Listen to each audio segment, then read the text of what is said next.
تخيلوا شخص قطع 300 كيلو جمال حديثة للفلوجة على مود سوق الجمعة. صدق كذب. وتعال اقول لكم منو هذا الشخص. هيا ابو حمود الذهب نواة الفلوجة. الله حيوه. شلون شفت اجواء الفلوجة؟ والله اجواء الفلوجة كلش حلوه. وين هسه احنا رايحين؟ احنا رايحين هسه الساعة بالخمسة الصبح رايحين سوق الجمعة. ويلا تعالوا ويانا. صدق كذب. شوف شكو. وتعال احكيكم شويه عن هذا السوق. تأسس سوق الجمعه منذ عشرات السنين. فكره هذا السوق يجتمعون اصحاب المشاريع البسيطه بمكان واحد وتجي العالم تشتري من عندهم. وحتى اذا انت مو صاحب مشروع تقدر اي حاجه عندك بالبيت ما تحتاجها تقدر تجي تبيعها بهذا السوق. ما شاء الله السوق هواي عالم مسترزقه من عنده. واني سابقا كانت عندي بسطيه بهذا السوق واكيد الشغل مو عيب لان هذا السوق ما شاء الله بيرزق خير من الله. حتى اصحاب المخضه كانوا سابقا ما يجون هسه قاموا يجون لان ما شاء الله هذا السوق بحركه كلش قويه. والله يرزق شخص صاحب مشروع او بسطيه بهذا السوق لان قاعد يبيعون بسعر بما يرضي الله سواء كانت الحاجه قديمه او جديده. شباب اتحداكم تعرفون هذا الجهاز ما شنو، اللي يعرف يكتب لنا بالتعليقات.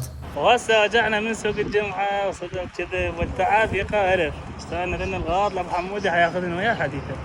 صدق كذب. وانتظروني بفيديوهات كلش حلوه. تحياتي لكم.